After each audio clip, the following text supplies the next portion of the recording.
بسم اللہ الرحمن الرحیم۔ شروع اللہ کے نام سے جو بڑا مہربان نہایت رحم والا ہے۔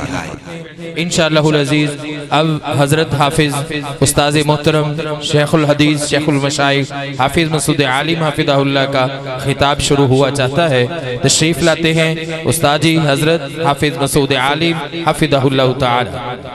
ان الحمد للہ نحمده ونستعینه ونستغفره ونعوذ باللہ من شرور انفسنا وسیئات اعمالنا من يهده الله فلا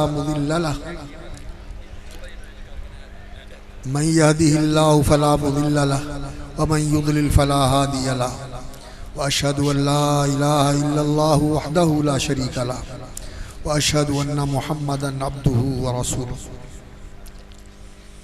اعوذ باللہ السمیع العلیم من الشیطان الرجیم۔ قال اللہ تبارک وتعالی وَلَقَدْ وَصَّيْنَا الَّذِينَ أُوتُوا الْكِتَابَ مِن قَبْلِكُمْ وَإِيَّاكُمْ أَنِ اتَّقُوا اللَّهَ۔ وقال سبحانہ وتعالی يَا أَيُّهَا الَّذِينَ آمَنُوا اتَّقُوا اللَّهَ حَقَّ تُقَاتِهِ وَلَا تَمُوتُنَّ إِلَّا وَأَنْتُمْ مُسْلِمُونَ۔ وقال عز من قائل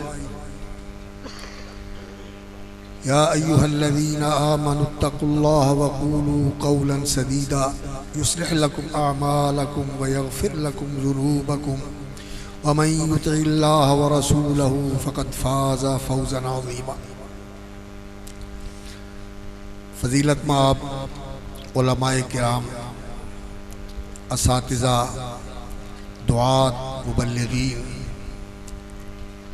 اور عزیز القدر وہ طلباء جنہوں نے قرآن مجید حفظ کیا ہے اور حفظ کر رہے ہیں، اور اسی طرح وہ عزیز طلباء جو درس نظامی میں شامل ہیں اور اس کی تعلیم حاصل کر رہے ہیں، اور بہت ہی محترم اور مکرم احباب گرامی، حاضرین کرام، اور انتہائی لائق تکریم اور قابل احترام عفت مآب ہماری مائیں، بہنیں، بیٹیاں جو اس اجتماع کے اندر شریک ہیں،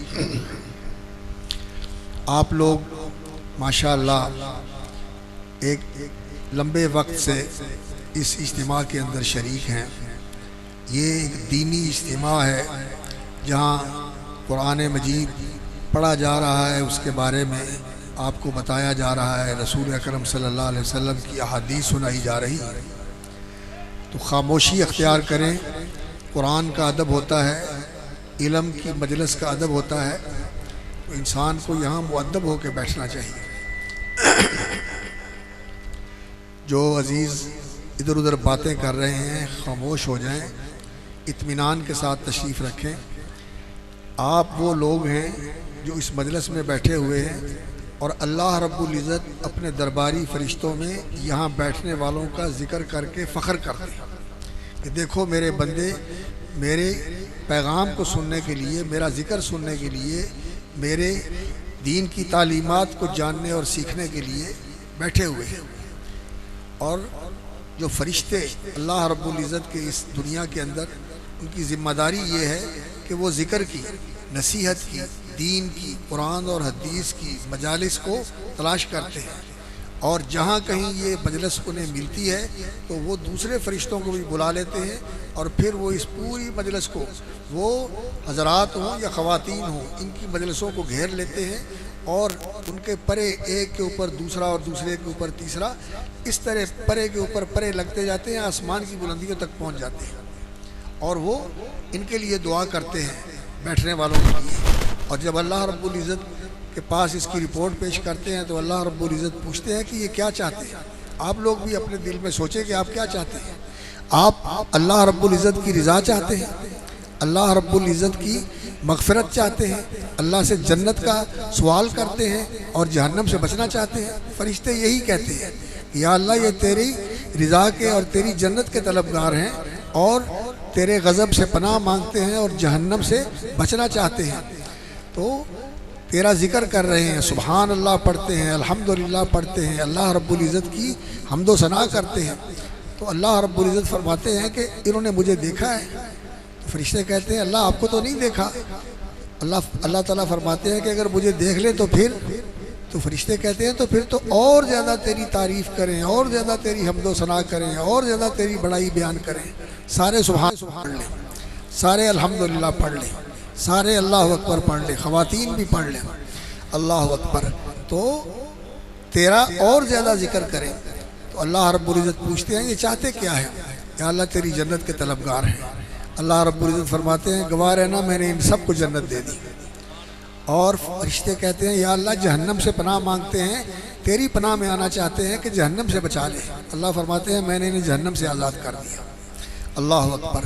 اللہ تعالیٰ ہمیں جنت دے دے، جہنم سے بچا لے، اور اللہ رب العزت ہمیں اپنی ایسی محبت نصیب فرما دے کہ ہر وقت ہماری زبان پہ اللہ کا نام ہو، ہمارے دل میں اللہ کا دھیان ہو، اور ہماری زندگی کا ہر لمحہ اللہ کی فرما برداری اور اللہ رب العزت کی شکر گزاری اور اللہ رب العزت کی طرف توجہ اور انابت کے اندر گزرے۔ اللہ تعالیٰ ہمیں یہ سعادت نصیب فرمائے۔ اور پھر جب یہ مجلس اختتام پذیر ہوتی ہے، یہ مجلس مکمل ہو کر اپنے اپنی گھروں کی طرف لوگ روانہ ہوتے ہیں، تو دروازوں کے اوپر کھڑے ہوئے فرشتے ان کو بشارت دیتے ہیں، وہ مرد ہوں یا خواتین ہوں، بشارت دیتے ہیں فرشتے کہ جاؤ اللہ رب العزت نے تمہارے سارے گناہ معاف کر دیے، اللہ رب العزت نے تمہاری برائیاں اور تمہاری کوتاہیاں معاف کر کے ان کو نیکیوں میں بدل دیا۔ تو یہ فضیلتیں اور یہ برکتیں ان مجالس کے اندر حاصل ہوتی ہیں، اس لیے یہاں انسان آئے تو شوق اور محبت کے ساتھ آئے، اور طالب بن کے آئے، اور پوری طرح متوجہ ہو کر سنیں۔ یہ مجلسیں غفلت کی نہیں ہوتی، یہ مجلسیں ایسی نہیں ہوتی کہ بس انسان آیا اور بس چلا گیا اٹھ کے، نہیں، انسان پوری طرح شوق اور طلب لے کر آئے، اور یہاں بیٹھے تو متوجہ ہو کر بیٹھے، بات سنیں اور اس کو دل میں اتارے، اور اللہ رب العزت سے توفیق مانگے کہ یا اللہ جو سنا ہے اس کے اوپر عمل کرنے کی توفیق عطا فرما۔ ابھی بھی خاموشی نہیں ہوئی، خاموش ہو جائیں، اللہ تعالیٰ آپ کو برکت دے۔ میں نے جو آیت آپ کے سامنے پڑھی ہے وہ اللہ رب العزت کی وصیت ہے، وَلَقَدْ وَصَّيْنَا الَّذِينَ أُوتُوا الْكِتَابَ مِن قَبْلِكُمْ وَإِيَّاكُمْ أَنِ اتَّقُوا اللَّهَ۔ اللہ رب العزت نے فرمایا جو تم سے پہلے تھے انہیں بھی ہم نے یہی تلقین کی، یہی وصیت کی، یہی تاکید کی، کیا؟ اتقوا اللہ، وَلَقَدْ وَصَّيْنَا الَّذِينَ أُوتُوا الْكِتَابَ مِن قَبْلِكُمْ وَإِيَّاكُمْ، تم سے پہلوں کو بھی اور تمہیں بھی اللہ تعالیٰ یہ وصیت کر رہے ہیں، کس چیز کی؟ ان اتقوا اللہ، کہ اللہ کا تقوی اختیار کرو۔ اللہ کا تقوی کیا ہے؟ کہ انسان اللہ رب العزت کی بڑائی مانے، اللہ رب العزت کی عظمت کو تسلیم کرے، اور اللہ رب العزت کے بارے میں جو انسان کا یقین اور شعور ہے وہ ایسا ہونا چاہیے، اور حقیقت ہے یہی کہ ہم جہاں کہیں بھی ہوں، ہم جہاں کہیں بھی ہوں، کسی پہاڑ کی غار میں ہوں، زمین کے اندر کسی تہہ خانے میں ہوں، یا ہم گھر میں ہوں، ویرانے میں ہوں، صحرا میں ہوں، جہاں کہیں بھی ہوں، اللہ رب العزت ہمیں دیکھ رہا ہے، اللہ رب العزت ہمیں دیکھ رہا ہے۔ ان اللہ لا یخفی علیہ شیء فی الارض ولا فی السماء، اللہ رب العزت سے کوئی چیز چھپی ہوئی نہیں ہے، ہر چیز اللہ رب العزت کے سامنے ہے۔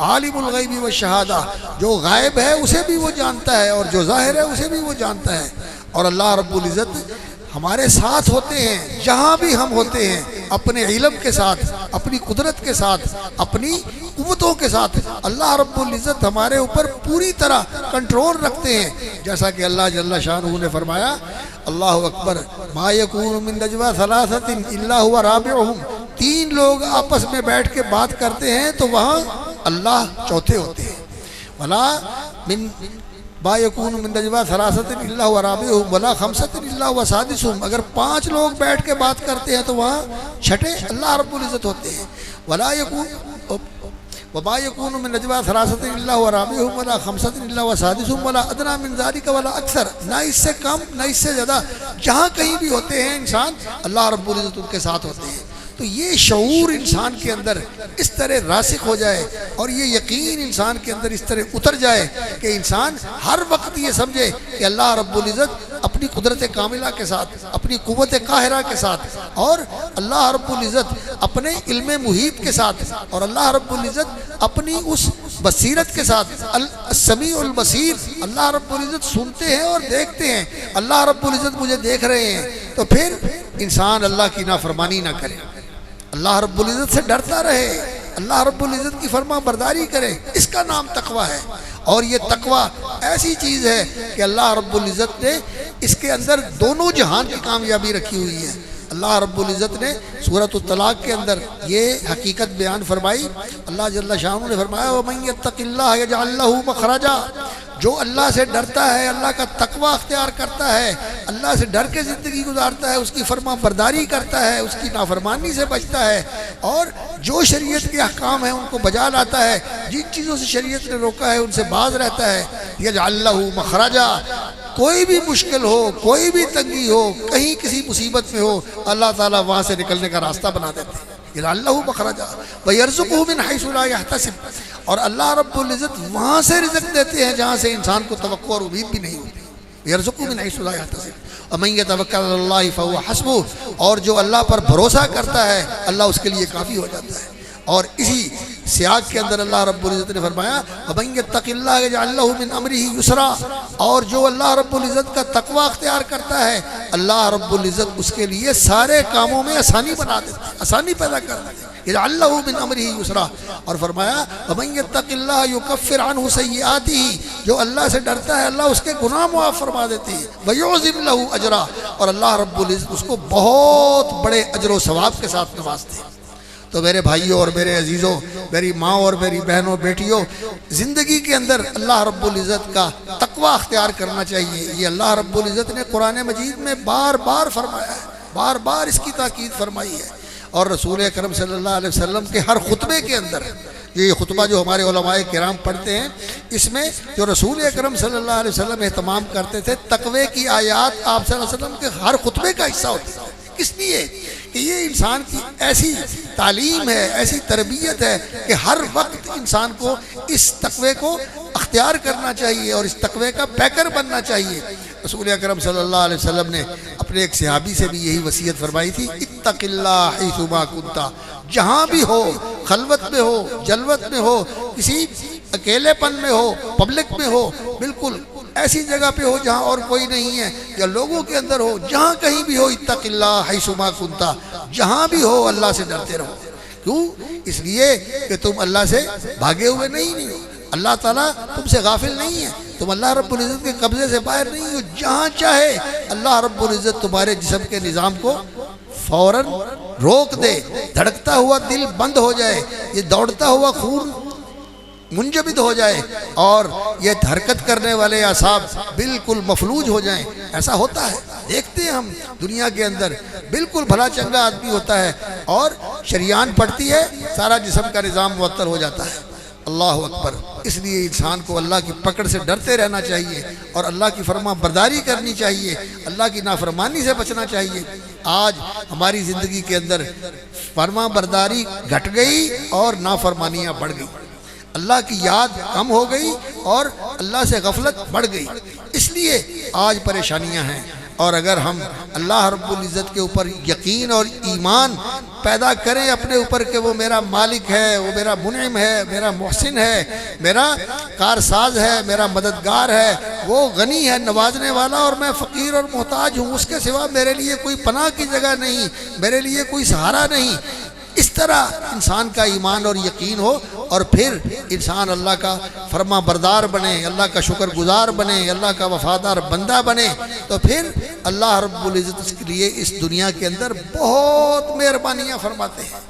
اللہ جل شانہ نے فرمایا وَلَوْ أَنَّ أَهْلَ الْقُرَىٰ آمَنُوا وَاتَّقَوْا، اگر دنیا کے اندر رہنے والے، بستیوں کے بسنے والے، شہروں میں رہنے والے، اس زمین کے اوپر زندگی گزارنے والے، وَلَوْ أَنَّ أَهْلَ الْقُرَىٰ آمَنُوا، اللہ پر ایمان لے آئیں، اللہ پر یقین رکھیں، اللہ رب العزت کو مانیں جیسے اللہ نے اپنے آپ کو منوایا ہے، جیسے اللہ نے کہا ہے کہ مجھے مانو، واحد لا شریک مانو، اور اللہ رب العزت نے کہا ہے کہ مجھے اس طرح مانو کہ میں پوری کائنات کا خالق اور فرما روا ہوں، رب الناس لوگوں کا پروردگار ہوں، ملک الناس لوگوں کا بادشاہ ہوں، فتعال اللہ الملک الحق سچا بادشاہ اللہ رب العزت، وہی رزاق ہے اور وہی مددگار ہے اور وہی ہے جو ساری مخلوق کا رزق دینے والا ہے اور وہی مخلوق ہے جو ہر ایک کی حفاظت کرنے والا ہے اور وہی ہے جس کا سہارا اصل سہارا ہے۔ یہ چیزیں انسان کے ایمان کا حصہ ہے۔ اللہ پر انسان کا ایسا ایمان ہونا چاہیے کہ وہ اللہ کو اپنا رب بھی مانتا ہے، اپنا بادشاہ بھی مانتا ہے اور اپنا مطلوب و مقصود اور محبوب و مطلوب بھی اللہ رب العزت کو بناتا ہے کہ میری زندگی کا مقصد یہ ہے کہ میرا اللہ مجھ سے راضی ہو، میرا اللہ مجھ سے خوش ہو جائے، میرا اللہ مجھے نواز دے، میرا اللہ یہ میرا مقصد ہے کہ یا اللہ مجھے تیری رضا مل جائے، تو راضی ہے تو پھر ساری دنیا ناراض ہو مجھے اس کی پرواہ نہیں، اور اگر تو ناراض ہے تو سارے راضی ہو جائیں، میں ناکام ہوں، میں گھاٹے میں ہوں اور میں خسارے میں ہوں۔ انسان کا یہ اللہ تعالیٰ کے بارے میں یقین اور ایمان ہونا چاہیے، یہ ایمان ہے، اور پھر اللہ اکبر انسان اللہ کا فرما بردار بن جائے۔ لو ان اهل القرى آمنوا واتقوا لفتحنا عليهم برکات من السماء والارض، فرمایا ہم آسمان سے بھی رحمتیں اور برکتیں نازل فرمائیں اور زمین سے بھی رحمتیں اور برکتیں اللہ تعالیٰ عطا فرمائیں، لیکن لوگوں کا حال یہ ہے کہ یہ اللہ سے غافل ہیں، اللہ سے دور ہیں، اللہ رب العزت کی طرف ان کا دھیان نہیں، اس کی رضا کی طلب نہیں، اس کے غضب سے بچنے کا ان کے اندر شوق نہیں، شعور نہیں ہے، اس لیے اللہ تعالیٰ سے غافل ہوتا ہے انسان، تو پھر اللہ اکبر انسان اپنے آپ سے بھی غافل ہو جاتا ہے، اپنے آپ کو بھی بھول جاتا ہے۔ وَلَا تَكُونُوا كَالَّذِينَ نَسُوا اللَّهَ فَأَنسَاهُمْ أَنفُسَهُمْ، ایسے نہ بنو کہ جو اللہ کو بھول گئے تو پھر اللہ نے انہیں اپنا آپ بھی بھلا دیا، انہیں یہ نہیں پتہ ہوتا کہ میں کیا ہوں، میں انسان ہوں، میری ذمہ داری کیا ہے، میرا مقام کیا ہے اور میرے لیے اللہ رب العزت نے کیا تیار کیا ہوا ہے۔ ان ساری چیزوں سے غافل ہو کر چھوٹی چھوٹی چیزوں کے اندر انسان زندگی گزار کے چلا جاتا ہے، اور جا کے جب اللہ کے سامنے پیش ہوتا ہے تو خالی ہاتھ ہوتا ہے، خالی ہاتھ ہوتا ہے۔ تو تقوی اختیار کریں، یہ تقوی بہت ہی عظیم چیز ہے۔ اللہ رب العزت نے ساری دنیا کی سعادتیں اسی تقوی کے اندر رکھی ہوئی ہیں، اور یہ ساری جو تقریریں آپ نے سنی ہیں اتباع سنت کی، اخلاص توحید کی، اور اسی طرح مسلک اہل حدیث کو اپنانے کی، مسلک اہل حدیث کا محور اور اس کا مرکز اور اس کا جو بالکل بنیادی نقطہ ہے، نیوکلس ہے اس کا، وہ یہی ہے کہ انسان کا اللہ کے تعلق صحیح ہو جائے، اللہ کی معرفت حاصل ہو جائے، اللہ کی بندگی انسان کرنا شروع کر دے، اور اللہ رب العزت کے ساتھ ایسی وابستگی انسان کی ہو جائے کہ دل ہر وقت اللہ کی طرف متوجہ رہے، اس کی زبان پہ بھی اللہ کا نام ہو اور اس کے دل میں ہر وقت اللہ کی طرف توجہ اور انابت اور اخبات اور اللہ رب العزت کے سامنے محبت اور سرشاری کی کیفیت انسان کے اندر ہو۔ یہ تعلق انسان کا اللہ کے ساتھ ہونا چاہیے۔ تو یہ چیز اس دین کا مرکز ہے، اس دین کا نیوکلس ہے، اس دین کی بنیاد اور اساس ہے کہ اللہ کے ساتھ انسان جڑا رہے، اور اگر انسان اللہ سے ہٹ گیا، اللہ سے ٹوٹ گیا، اللہ رب العزت سے کٹ گیا، تو پھر یہ انسان بے سہارا ہے۔ وَمَن يَعْتَصِم بِاللَّهِ، جو اللہ رب العزت کی ذات کے ساتھ اپنے آپ کو اس طرح جوڑ لے کہ اسے اپنی پناہ گاہ سمجھتا ہے، اسے اپنا سہارا سمجھتا ہے اور اسے اپنا ملجا و ماوا سمجھتا ہے، اس کو صراط مستقیم مل گیا، اور جو اس سے محروم ہے پھر اس کے پاس کوئی سہارا نہیں ہے۔ اس لیے اللہ رب العزت کے ساتھ جوڑیں اپنے آپ کو، اور اللہ کی ذات پر ایمان اور یقین اپنے اندر پختہ کریں، اور اللہ رب العزت کے ساتھ جو بندگی کا تعلق ہے اس کی حفاظت کریں، تو پھر اللہ آپ کی حفاظت کرے گا۔ اور اللہ کے ساتھ جو انابت کا، خشوع اور تذلل کا تو انسان کا اللہ رب العزت نے رشتہ بنایا ہوا ہے کہ یہ اللہ کے سامنے عاجزی کرے۔ یہ قیام بھی نماز کے اندر اللہ کے سامنے دست بستہ کھڑا ہونا، یہ عجز و نیاز کا اظہار ہے۔ رکوع کے اندر پھر اور زیادہ انسان عاجز ہوتا ہے، اور پھر جب سجدہ ریز ہوتا ہے تو اپنے آپ کو اللہ کے سامنے بالکل گرا دیتا ہے، اللہ کے سامنے اپنے آپ کو بچھا دیتا ہے کہ میں نے اپنا ماتھا بھی تیرے لیے رکھ دیا، اپنی ناک بھی تیرے سامنے رکھ رہا ہوں۔ یہ عاجزی، یہ نیاز مندی اللہ کے سامنے، یہ اس کی بڑائی کا حق ہے۔ اسی لیے آپ اللہ اکبر کہہ کے نماز میں داخل ہوتے ہیں، اور پھر جب نماز سے فارغ ہوتے ہیں تو پھر بھی اللہ اکبر کہتے ہیں کہ سلام پھیرنے کے بعد تکبیر۔ حضرت عبداللہ ابن عباس کہتے ہیں کہ ہم نماز کا اختتام اس سے جانتے تھے کہ سارے نمازی نماز کے بعد اللہ اکبر کہتے تھے، تکبیر کے ساتھ ہمیں پتہ چلتا تھا کہ نماز مکمل ہو گئی ہے۔ بچے تھے نا، پیچھے ہوتے تھے۔ تو شروع میں بھی اللہ اکبر اور آخر میں بھی اللہ اکبر، یعنی یہ نماز اللہ کی بڑائی کو مانتے ہوئے. اور محترم نقوی صاحب اللہ ان کی زندگی میں برکت کرے، آپ کو رفع الیدین کے بارے میں بتا رہے تھے. یہ رفع الیدین بھی اللہ کی بڑائی کا اظہار ہے. زبان سے بھی ہم اللہ اکبر کہتے ہیں کہ اللہ بڑا ہے، اور ہاتھوں کے ساتھ بھی اس کی بڑائی کا اظہار کرتے ہیں. میرے ہاتھ تیرے سامنے اٹھے ہوئے ہیں اور میں نے اپنے آپ کو تیرے سامنے سرنڈر کر دیا ہے. اور جب ہاتھ باندھتے ہیں اس کا معنی یہ ہے کہ میں نے اپنے آپ کو اس طرح تیرے سامنے لا کے کھڑا کر دیا جیسے کسی قیدی کو اس کے بادشاہ کے سامنے یا اس کے حاکم کے سامنے پیش کر دیا جاتا ہے. تو اللہ رب العزت ہمیں یہ شعور نصیب کرے. یہ شعور دین ایک معرفت کا نام ہے، ایک علم اور یقین کا نام ہے، ایک شعور اور وجدان کا نام ہے. ایسا نہیں ہے کہ انسان یہ کام ایسے ہی کرے جیسے روٹین کی بعض چیزیں ہوتی ہیں اور دل میں اور ذہن میں کوئی چیز ہی نہیں ہوتی. نہیں، انسان کو شعوری طور پر اور وجدانی طور پر اور یقین اور اذعان کے ساتھ اس چیز کا ادراک ہونا چاہیے اور اس کا احساس ہونا چاہیے اور انسان کے اندر یہ چیزیں متحرک ہونی چاہیے. تو پھر انسان کا اللہ کے ساتھ زندہ تعلق ہوتا ہے. اللہ تعالی ہمیں یہ تعلق نصیب فرمائے. اس کے لیے محنت کرنی چاہیے، اس کے لیے نیک لوگوں کے ساتھ بیٹھنا چاہیے، اس لیے قرآن کی تلاوت کرنی چاہیے، ترجمے کے ساتھ قرآن سمجھنا چاہیے، حدیث کا مطالعہ کرنا چاہیے، نبی صلی اللہ علیہ وسلم کی سیرت کا مطالعہ کرنا چاہیے، صحابہ کی زندگیوں کا مطالعہ کرنا چاہیے. یہ چیزیں انسان کے اندر ایمان پیدا کرتی ہیں. قرآن پڑھنے سے ذات الیت علیہم آیات زادتہم ایمانا، جب قرآن پڑھا جاتا ہے تو ایمان بڑھتا ہے. اور جب رسول اکرم صلی اللہ علیہ وسلم کی مجلس میں صحابہ آتے تھے تو ان کی ایمان کی کیفیت یہ ہوتی تھی، وہ کہتے تھے کہ ہم اس طرح ہوتے تھے کہ جو رسول اکرم صلی اللہ علیہ وسلم نے بتایا ہے اور جس کا آپ نے ذکر کیا ہے، ہم اس طرح اس کو محسوس کرتے تھے کہ ہم جو چیز دیکھتے ہیں اس کا اتنا یقین نہیں جتنا رسول اکرم صلی اللہ علیہ وسلم کی بتائی ہوئی چیز کا یقین. یہ ایمانی کیفیت ہوتی تھی. اور پھر جب چلے جاتے تھے تو اس وقت پھر وہ کیفیت نہیں رہتی تھی، تو اس پر وہ پریشان ہو گئے. تو حضرت حنظلہ اور حضرت ابوبکر صدیق رضی اللہ تعالیٰ عنہ نے آ کے رسول اکرم صلی اللہ علیہ وسلم کے سامنے اظہار کیا کہ یا رسول اللہ، آپ کے پاس تو ہمارا ایمان ایسا ہوتا ہے اور ہم آتے ہیں ایمان کی مجلسوں میں اور واعظ کی مجلسوں میں، دین کی مجلسوں میں، لیکن ہماری کیفیت یہ نہیں ہوتی کہ ہمارا ایمان اور یقین جو ہے یہ بڑا ہوا ہو. ہمیں اس پر توجہ دینی چاہیے. ان مجلسوں میں آ کر انسان کو اپنے اندر تبدیلی محسوس کرنی چاہیے اور انسان دنیا کے علائق اور دنیا کے جو تعلقات اور دنیا کی جو مشغولیات ہیں اپنے آپ کو ان سے نکالے اور اللہ کے رسول کی طرف اور اللہ کے دین اور قرآن اور حدیث کی طرف اپنے آپ کو متوجہ کرے. تو یہ چیز ہمارے اندر ہونی چاہیے. میں عرض یہ کر رہا ہوں کہ ایمان یہ انسان کی کیفیت ہے. صحابہ کرام رسول اکرم صلی اللہ علیہ وسلم کی مجلس میں بیٹھ کے ان کا ایمان بڑھتا تھا اور اسی طرح رسول اکرم صلی اللہ علیہ وسلم کے فیض سے جو روحانی اور ایمانی فیض تھا ان کے دلوں کے اوپر اثر ہوتا تھا. تو ہمارے اندر بھی اس طرح کا ہونا چاہیے کہ ہمارے دل نیکی کی مجلس میں آ کے متاثر ہوں، اثر قبول کریں، دل نرم ہو اور انسان کا آخرت کی طرف دھیان ہو، اللہ کی طرف توجہ ہو اور انسان کے اندر نیکی اور بلائی اور خیر کا جذبہ جو ہے یہ پروان چڑھے. اپنے اندر تبدیلی محسوس کرنی چاہیے. یہ آپ کی کانفرنس کا نام پیغمبر انقلاب ہے. انقلاب تو خیر تبدیلی کے معنی میں ہوتا ہے، لیکن رسول اکرم صلی اللہ علیہ وسلم نے لوگوں کی زندگی بدل دی. جو ایمان اور اسلام سے پہلے زندگی تھی بالکل اس سے بدل کر ایک اور زندگی عطا کر دی. ایک اور زندگی لوگوں کو اللہ کے رسول صلی اللہ علیہ وسلم نے سکھائی اور لوگوں نے اس زندگی کو اختیار کر لیا.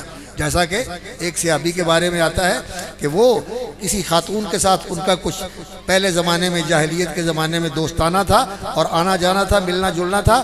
تو وہ مکے گئے ہوئے تھے تو اسی کے ساتھ ان کا آمنا سامنا ہو گیا.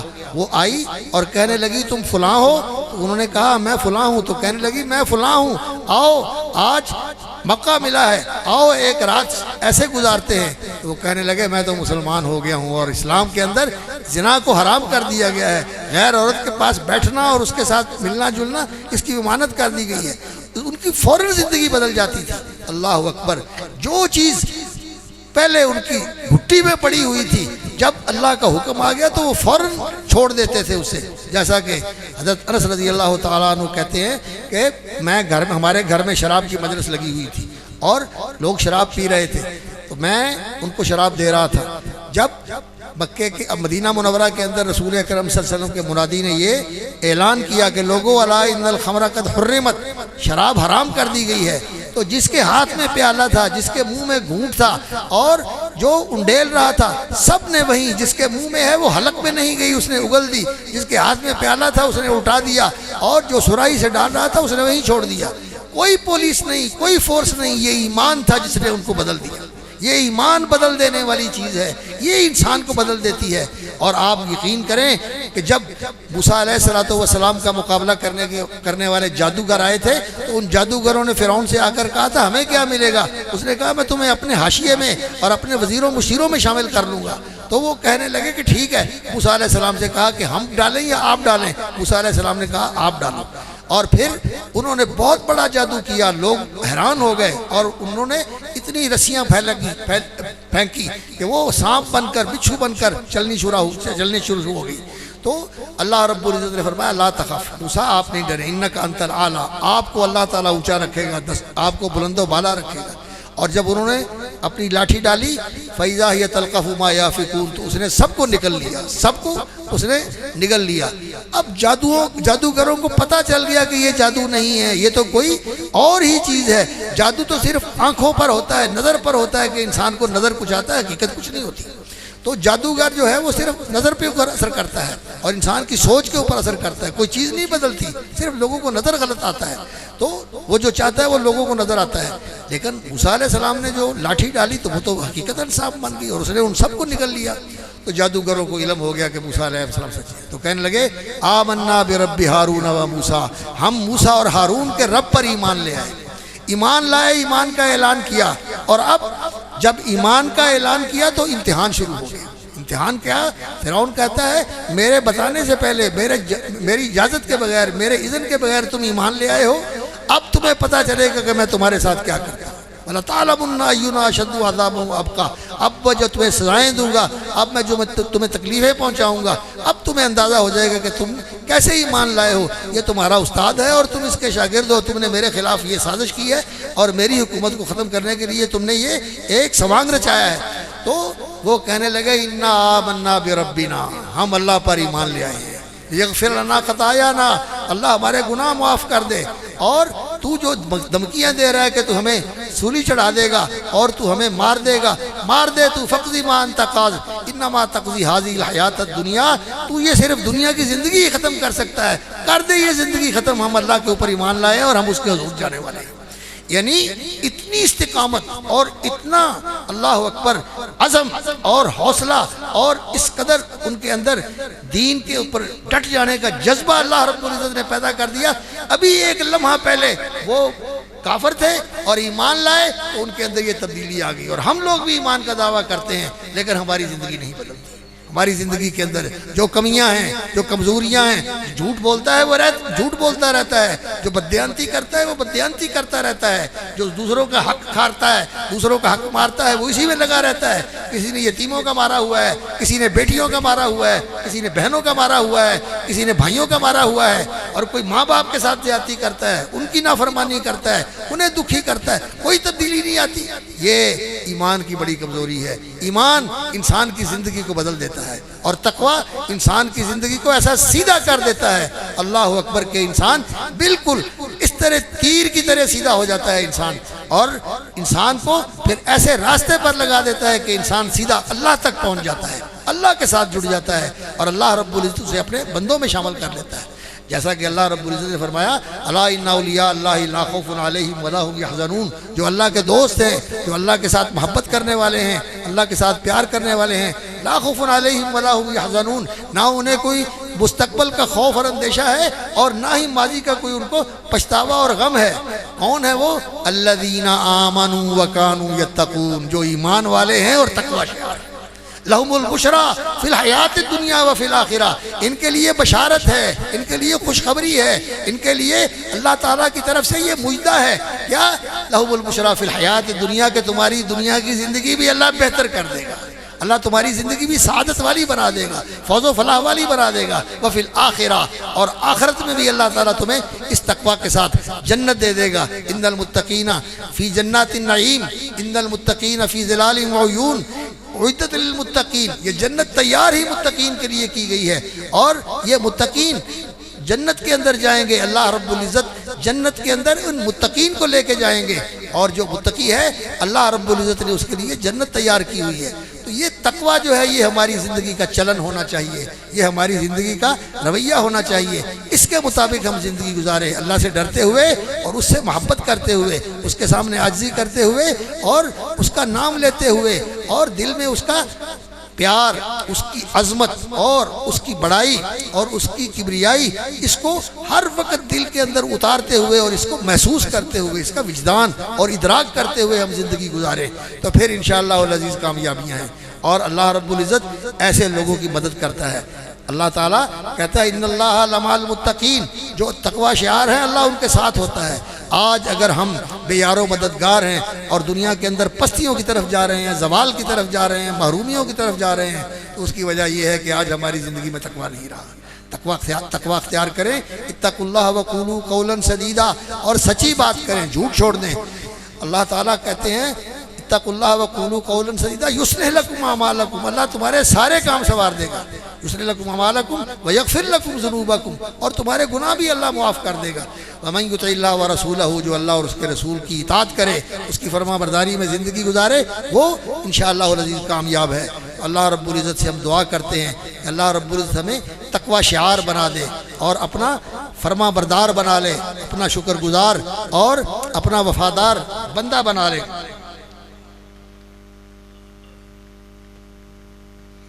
دعا کے لیے ہمارے ایک عزیز شاگرد ہیں، وہ دعا کے لیے کہہ رہے ہیں، تو آپ بھی سارے ان کے لیے دعا کریں۔ بیمار ہے ایک بیٹی بھی اور ایک بھتیجی بھی، اللہ تعالیٰ ان کو شفائے کامل عطا فرمائے، صحت تامہ عطا فرمائے۔ اور یہ ایک بھائی کی طرف سے یہ التجا ہے اور التماس ہے کہ ان کی والدہ محترمہ جو وفات پا گئی ہیں، ان کے لیے بخشش کی دعا کریں۔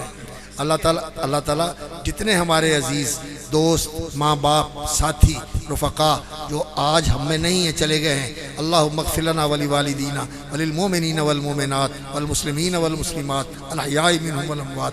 اے اللہ جن کے ہاں نرینہ اولاد نہیں ہے، اللہ ان کو نیک اولاد نرینہ عطا فرما، اور جو بے اولاد ہیں ہمارے قاری صاحب بھی اللہ تعالیٰ، عمر صاحب اللہ تعالیٰ ان کو بھی نیک اولاد دے۔ اور بھی کئی دوستوں نے یہاں کہا ہے جو جن کے پاس اولاد کی نعمت نہیں، شرافت بھائی اور دوسرے جتنے بھی دوست ہیں جو نرینہ اولاد کے طلبگار ہیں، اللہ تعالیٰ ان کو نرینہ اولاد عطا فرمائے۔ اور جو والدین کسی قسم کی پریشانی میں ہیں بچوں کی وجہ سے، اللہ ان کے بچوں کو توفیق عطا فرمائے کہ وہ ان کے فرما بردار بنے، ان کے ساتھ احسان کرنے والے بنے، ان کے لیے آنکھوں کی ٹھنڈک بنے اور ان کے دل کی راحت کا باعث بنے۔ اور جو والدین کسی حوالے سے اولاد کی وجہ سے پریشان ہیں، بیٹیاں اپنے گھر میں سکھی نہیں ہیں، اللہ تعالیٰ ان کی آنکھیں ٹھنڈی کرے اور بیٹیوں کو اپنے گھروں میں عزت کے ساتھ اور راحت کے ساتھ بسنے کی اور اپنے گھر کے اندر خوش و خرم زندگی گزارنے کی اللہ تعالیٰ سبیل پیدا فرمائے۔ رشتے ناطے کے معاملے میں بھی کئی پریشان ہیں، اللہ ان کے لیے بھی آسانیاں فرمائے۔ بہت سارے دوستوں نے دعا کے لیے کہا ہے، تو اللہ تعالیٰ ہمیں تقوی شعار بنائے اور اللہ رب العزت ہمیں صاحب ایمان اور یقین بنائے، تو انشاءاللہ العزیز ہمارے حالات بدل سکتے ہیں۔ ہمارے حالات کے بدلنے کا اور ہمارے حالات کے بہتر ہونے کا ایک ہی راستہ ہے کہ ہم اللہ کی طرف پلٹ کے آ جائیں، اللہ کے ساتھ اپنا تعلق درست کر لیں، اس کے فرما بردار بن جائیں، اس کے ساتھ ہمارا تعلق محبت کا، عاجزی کا، تقوی کا اور خشیت کا ایسا ہو کہ ہم سب کچھ گوارا کر لیں، لیکن اللہ کے ساتھ جو ہمارا تعلق ہے اس میں کمی اور کمزوری نہ آنے دیں، تو پھر انشاءاللہ اللہ ہمارے ساتھ ہے۔ جس کے ساتھ اللہ ہے پھر اس کو کسی قسم کی پرواہ نہیں۔ جیسے موسیٰ علیہ السلام نے کہا تھا، جب انہوں نے کہا کہ پیچھے فرعون ہے اور آگے سمندر ہے، موسیٰ مارے گئے، موسیٰ علیہ السلام نے کہا تھا نہیں، اِنَّ مَعِیَ رَبِّی، میرا رب میرے ساتھ ہے، میرے لیے راستہ نکالے گا۔ تو اللہ تعالیٰ ہمیں اس کی توفیق عطا فرمائے۔ دعا کے لیے ہاتھ اٹھا دیں اور آمین کہہ دیں۔ اللہم لک الحمد کلہ ولک الشکر کلہ، اللہم صلی علی محمد وعلی آل محمد وبارک علی محمد وعلی آل محمد کما صلیت وبارکت علی ابراہیم وعلی آل ابراہیم انک حمید مجید۔ اللہم انا نسألک البر والتقوی، اللہم انا نسألک البر والتقوی من العمل ما ترضى، اللہم حبب الینا الایمان وزینہ فی قلوبنا، اللہ ہمیں ایمان نصیب فرما، ہمارے دلوں میں ایمان اتار دے، رچا بسا دے۔ یا اللہ ہمیں اپنی ذات پر سچا یقین اور ایمان نصیب فرما، اے اللہ سچا یقین اور ایمان نصیب فرما۔ اللہم ارزقنا ایمانا یباشر قلوبنا، اللہم ارزقنا ایمانا یباشر قلوبنا، اللہم انا نسألک البر والتقوی۔ اللہ ہمیں تقوی کی دولت سے نواز دے، اللہ تقوی شعار بنا دے۔ یا اللہ اپنا فرما بردار بنا لے۔ یا اللہ جو ہمارے ماں باپ فوت ہو گئے اللہ ان کی بخشش فرما۔ یا اللہ جو دوست بھائی ساتھی فوت ہو گئے ان کی بخشش فرما۔ اللہم اغفر لنا ولوالدینا وللمؤمنین والمؤمنات والمسلمین والمسلمات الاحیاء منہم والاموات۔ اے اللہ ہمارے جو بھائی تیرے گھر میں بیٹھے ہوئے ہیں، ہماری بہنیں اور بیٹیاں تیرے گھر میں بیٹھی ہوئی ہیں، تیری باتیں سن رہی ہیں، اس اجتماع کے اندر شریک ہیں، یا اللہ جس کی جو پریشانی ہے اس کو دور کر دے۔ یا اللہ جس کے کاروبار میں مشکلیں پریشانیاں ہیں ان کو دور کر دے۔ یا اللہ ان کے لیے آسانیاں کر دے، رزق حلال آسانی والا، فراوانی والا اور وسعت والا عطا فرما۔ اور یا اللہ جو مقروض ہیں اللہ ان کے قرضے اتار دے، قرضے کے بوجھ سے انہیں آزاد کر دے۔ یا اللہ جن کے گھروں میں بے اتفاقی ہے الفت و محبت اور اتفاق اور یگانگت نصیب فرما۔ الف بین قلوبنا واصلح ذات بیننا۔ یا اللہ جو تیرے دین کی خدمت کر رہے ہیں، یہ مسجد، یہ ادارہ، یا اللہ یہاں پڑھانے والے، اس کا انتظام و اہتمام کرنے والے، اس کی نگرانی کرنے والے، یا اللہ ان سب کو جزائے خیر عطا فرما۔ یا اللہ ان کی زندگیوں میں برکت فرما۔ یا اللہ ان کی ضرورتیں اور حاجتیں پوری فرما۔ یا اللہ یہ پڑھنے والے بچوں کو دیندار بنا۔ یا اللہ قرآن کا حامل اور قرآن پر عمل کرنے والا اور قرآن کا حافظ اور محافظ بنا۔ اور یا اللہ ان کو والدین کے لیے اور اپنے اساتذہ کے لیے اور ان اداروں کے منتظمین کے لیے صدقہ جاریہ بنا۔ یا اللہ یہ جو تیرے دین کی اشاعت کے لیے، اس کی تقویت اور اس کے ابلاغ اور اس کی ترویج کے لیے اہتمام کرتے ہیں، جمع کرتے ہیں لوگوں کو، ان کا اکرام بھی کرتے ہیں اور ان کو تیرا قرآن اور پیغام بھی سناتے ہیں، یا اللہ ان کو جزائے خیر عطا فرما۔ جو اہتمام کرنے والے، انتظام کرنے والے ہیں اور جو ان کے ساتھ تعاون کرنے والے ہیں اور ان کا دست و بازو بننے والے ہیں، یا اللہ ان کی زندگیوں میں برکت فرما، اموال میں برکت فرما، اعمال میں برکت فرما۔ یا اللہ اور زیادہ توفیق کے ساتھ نواز۔ یا اللہ جو تیرے علم میں خیر ہمارے لیے بہتر ہے، یا اللہ اس سے مالا مال فرما دے۔ جو شر آپ کے علم میں ہمارے لیے نقصان دہ ہو سکتا ہے اسے ہمیں محفوظ فرما دے۔ یا اللہ پیارے نبی صلی اللہ علیہ وسلم نے جو خیر اور برکات مانگی، یا اللہ ہم بھی وہ مانگتے ہیں اور ہمیں بھی ان سے مالا مال فرما دے۔ اور جس شر سے انہوں نے پناہ مانگی ہم بھی اس سے پناہ مانگتے ہیں، یا اللہ تیری پناہ میں آتے ہیں، اپنی پناہ میں لے کر اس سے ہمیں بچا لے۔ یا اللہ ہم سب کو دین کے راستے کے اوپر استقامت نصیب فرما، اسلام کے اوپر زندہ رکھ، ایمان کی بہترین حالت میں حسن خاتمہ نصیب فرمانا۔ یا اللہ رسول اکرم صلی اللہ علیہ وسلم کی شفاعت اور آپ کی قیادت میں جنت کے اندر آپ صلی اللہ علیہ وسلم کی رفاقت، اور یا اللہ اپنا دیدار نصیب کرنا۔ یا اللہ اپنی رضا و رحمت کے ساتھ نواز۔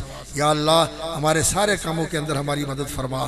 یا اللہ جو ہماری مشکلیں ہیں وہ آسان فرما دے، جو پریشانیاں ہیں وہ دور فرما دے۔ یا اللہ جو مانگ سکے وہ بھی دے دے، جو نہیں مانگ سکے تیرے علم میں بہتر ہے وہ بھی عطا فرما دے۔ ربنا آتنا فی الدنیا حسنہ وفی الآخرۃ حسنہ وقنا عذاب النار۔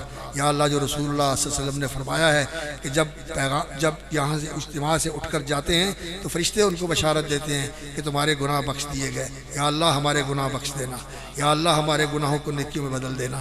یا اللہ ہمارا یہاں بیٹھنا اپنی رضا اور رحمت کا ذریعہ بنا دے، جس طرح تیرے گھر میں بیٹھے ہیں یا اللہ اسی طرح ہمیں جنت الفردوس میں اکٹھا فرما دینا۔ ربنا تقبل منا انک انت السمیع العلیم وتب علینا انک انت التواب الرحیم وصلی اللہ تعالی علی عبدہ ورسولہ محمد وعلی آلہ۔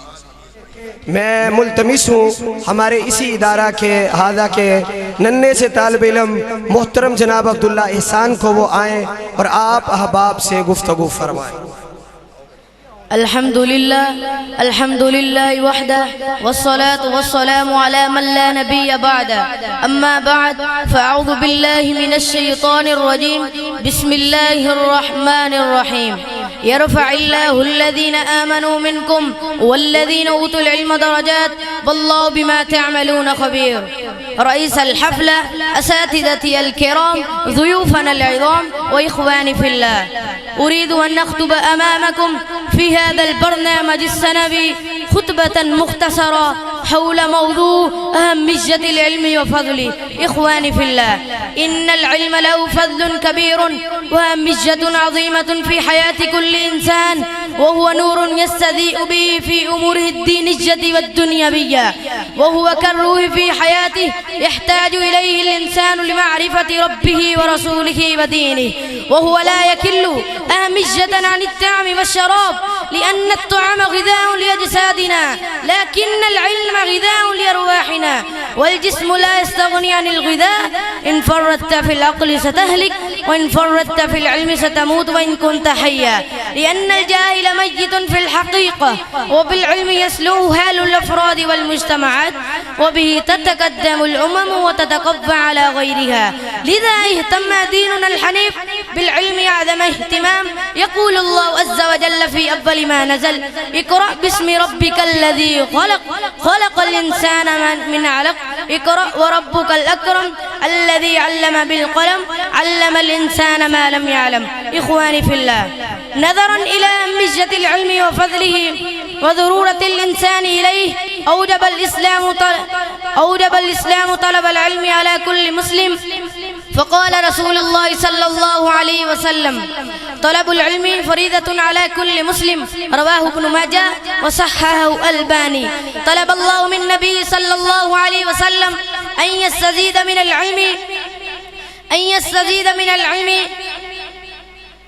أن يستزيد من العلم جعل النبي صلى الله عليه وسلم فقال تعالى وقل رب زدني علما وكذا جعلت الخيرية في الأمة لمن تفقه في الدين قال النبي صلى الله عليه وسلم من يرد الله به خيرا يفقهه في الدين ودعا النبي صلى الله عليه وسلم لابن عباس رضي الله تعالى عنه بقوله اللهم فقهه في الدين رواه البخاري وقال في فضل العلم إن الله وملائكته وأهل السماوات والأرض حتى النملة في جحرها وحتى الحوت ليصلون على معلم الناس الخير رواه الترمذي وقد رفع الله درجة أهل العلم فقال يرفع الله الذين آمنوا منكم والذين أوتوا العلم درجات والله بما تعملون خبير إخواني في الله لا يستوي العالم والجاهل أبدا لا يستوي الذين يعلمون والذين لا يعلمون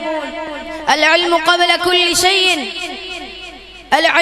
كل شيء لأهمية العلم جعل النبي صلى الله عليه وسلم لمن لا يستطيع فداء نفسه من أسرى بدر أن يعلم أولاد المسلمين الكتابة جاء في مسند الإمام أحمد عن ابن عباس رضي الله تعالى عنه وحسنه شعيب الأرناؤوط يا أيها المستمعون الكرام لماذا أغلب شبابنا بعيدون عن الدين لماذا انتشرت الضلالات والبدعات والمعاصي والسيئات في المجتمعات الإسلامية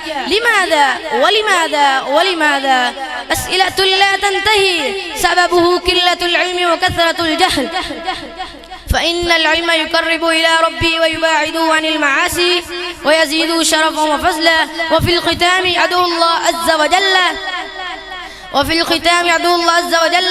أن يوفقنا جميعا لطلب العلم وفهمه وفضله وهمجته آمين السلام عليكم ورحمة الله وبركاته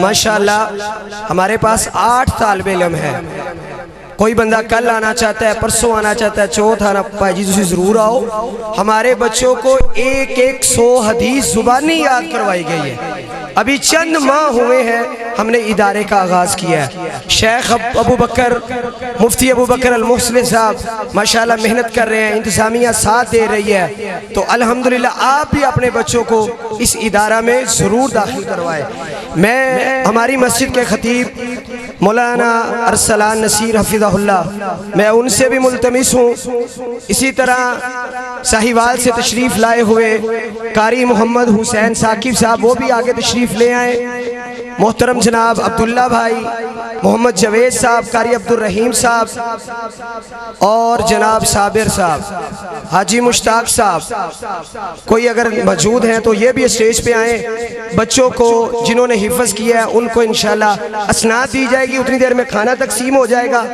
اور اس کے بعد انشاءاللہ شیلڈیں دی جائیں گی انشاءاللہ اس کے بعد پھر آپ احباب تشریف رکھیں اور خواتین پریشان نہ ہو انشاءاللہ اس کے بعد خواتین کے پاس پہنچے گا حاجی صاحب تسی ویہ رہے ہو پر آ نہیں رہے میں تو انہوں ویہ رہے ہیں آجو آئی صاحب آجو حاجی مشتاق صاحب شرافت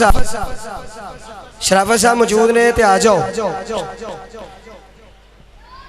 ہمارے پیارے بھائی حافظ رمضان سلیم صاحب وہ بھی تشریف لائے ہیں اور دیگر احباب جو تشریف لائے ہیں معاونین، بالخصوص میرے رفیق سفر محترم جناب انجینئر عبدالماجد صاحب، ہمارے دادا جان محترم ابو بکر بھٹی صاحب، اور اسی طرح ہمارے بزرگ حاجی ارشد انجم صاحب، اور ماشاءاللہ سعودی عرب سے کانفرنس کے لیے اسپیشل کوئی 2.5-3 لاکھ خرچ کر کے میں تو کیا منو بھیج دیو میں کانفرنس سے لالا، پر وہ آپ ہی آگے نے محترم جناب نجم الفاروق صاحب، اسی طرح میڈیا والے بھائی محمد علی صاحب، سایہ حرم والے ظفر صاحب، حاجی ظفر صاحب، سارے اللہ تعالیٰ سب کو خوش رکھے، آباد رکھے۔ ہمارے ادارہ کے پہلے طالب علم محمد اذان بن خالد محمود، وہ آئیں اور آ کر اپنی سند وصول کریں۔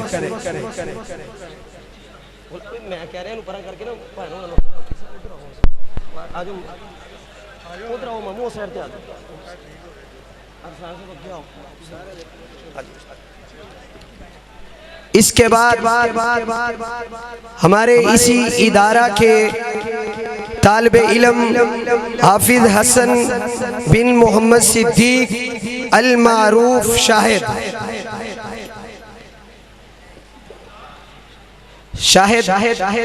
ماشاءاللہ، ہمارے اسی ادارہ کے اگلے طالب علم ارحم جمیل محمد جمیل،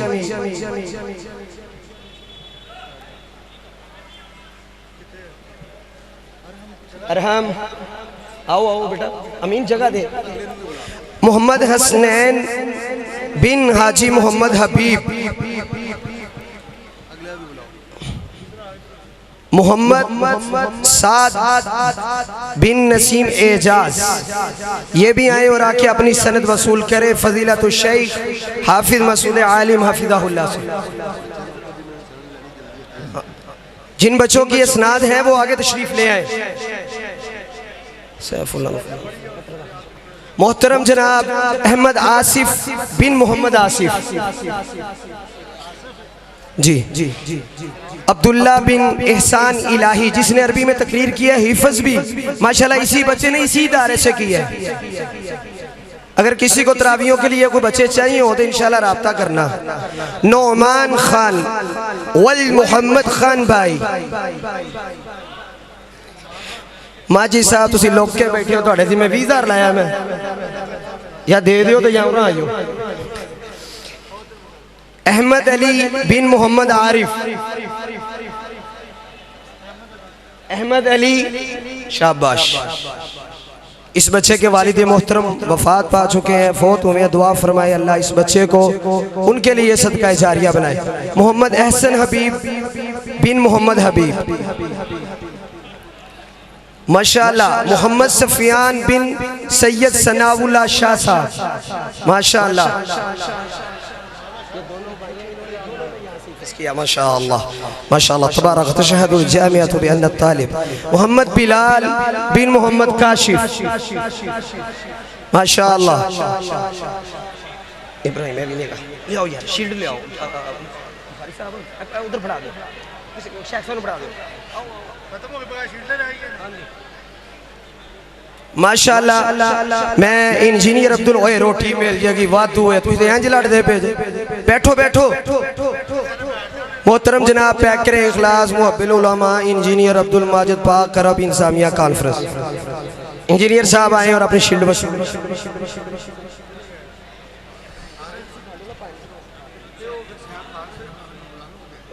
اچھا چلو آگے آجو۔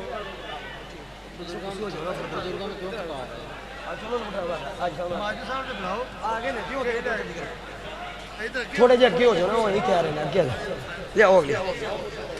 ماشاءاللہ تبارک اللہ۔ الشیخ محترم جناب محب العلماء پیکر اخلاص محمد نجم الفاروق جو کہ سعودی عرب ریاض سے تشریف لائے ہیں، اللہ ان کا آنا مبارک بنائے۔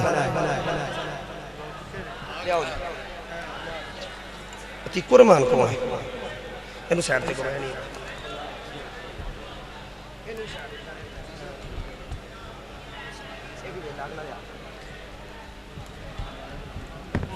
بابا جی لطیف مغل صاحب، بابا جی لطیف مغل صاحب موجود ہیں تو سٹیج پہ بابا جی آؤ آؤ، ڈبہ تو دوبارہ دینے ہیں ماشاءاللہ ہمارے بزرگ ابو بکر بھٹی صاحب دادا جی ماشاءاللہ اہلاً و سہلاً مرحباً.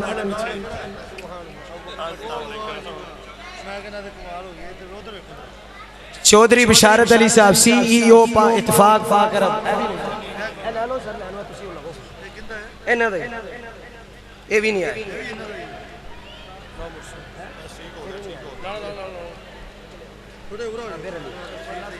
حاجی صابر علی صاحب حاضن مسجد ہادہ ماشاءاللہ کیمرہ غلام نبی کے ساتھ.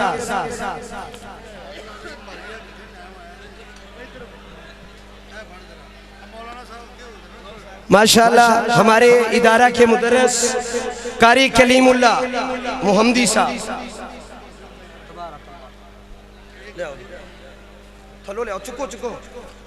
ہماری مسجد کے گارڈ محمد امین خان بن عبد المجید، بابا جی ادھر آؤ،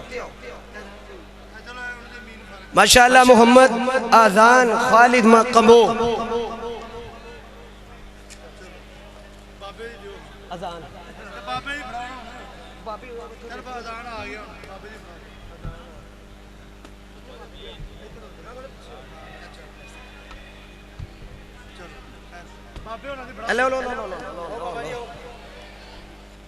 ہمارے ادارہ میں ماشاءاللہ جو مدرس ہیں وہ سابقہ مترجم ہیں مدینہ یونیورسٹی میں ماشاءاللہ، وہ شعبہ کتب کی کلاس لے رہے ہیں. میری مراد مفتی الشیخ مفتی ابو بکر المسلم. ہماری مسجد کے خطیب ماشاءاللہ جانی پانی شخصیت، وقاص مغل میں ترہ قرضہ دینے گیا مولانا حافظ ارسلان نصیر حفظہ اللہ. شرافت بھائی تو انہوں لاکھ روپیہ پانا نا جو میں کانفرنس بعد تو تسی آپ پہ بھی رکھے آئے لیں ماشاءاللہ. نہیں اینڈ دے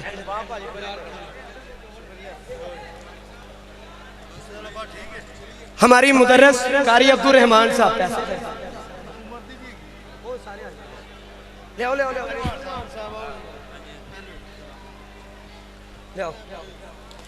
ہماری ادارے کے تیسرے استاد قاری فہد جوید قصوری،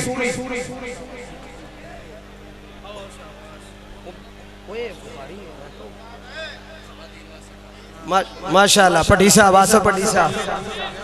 اوہ بس کر دیو، اتے بیبیاں نو دینا جب میں کار جانا ہے واپس، اللہ علیہ کی پہ کر دیو بس کرو. محمد زین العابدین،